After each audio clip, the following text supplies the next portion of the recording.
Ô enfants d'Adam, nous avons fait descendre sur vous un vêtement pour cacher vos nudités ainsi que des parures. Mais le vêtement de la piété, voilà qui est meilleur. C'est un des signes de la puissance d'Allah, afin qu'il se rappelle. Ô enfants d'Adam, que le diable ne vous tente point comme il a fait sortir du paradis vos pères et mères, leur arrachant leurs vêtements pour leur rendre visible leur nudité. Il vous voit, lui et ses suppôts, d'où vous ne les voyez pas. Nous avons désigné les diables pour alliés à ceux qui ne croient point. Et quand ceux-ci commettent une turpitude, ils disent « C'est une coutume léguée par nos ancêtres et prescrite par Allah. » Dis « Non, Allah ne commande point la turpitude.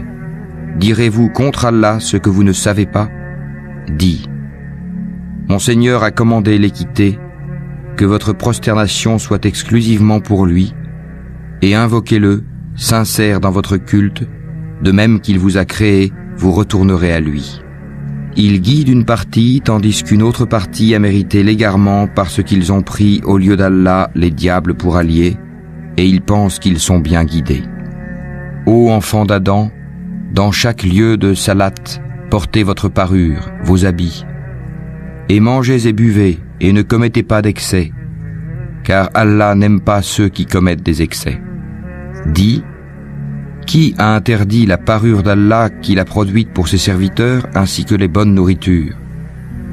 Dis, elles sont destinées à ceux qui ont la foi dans cette vie et exclusivement à eux au jour de la résurrection. Ainsi exposons-nous clairement les versets pour les gens qui savent.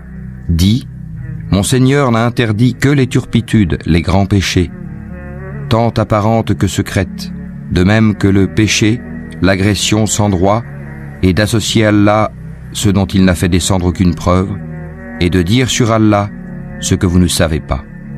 Pour chaque communauté, il y a un terme. Quand leur terme vient, ils ne peuvent le retarder d'1 heure, et ils ne peuvent le hâter non plus.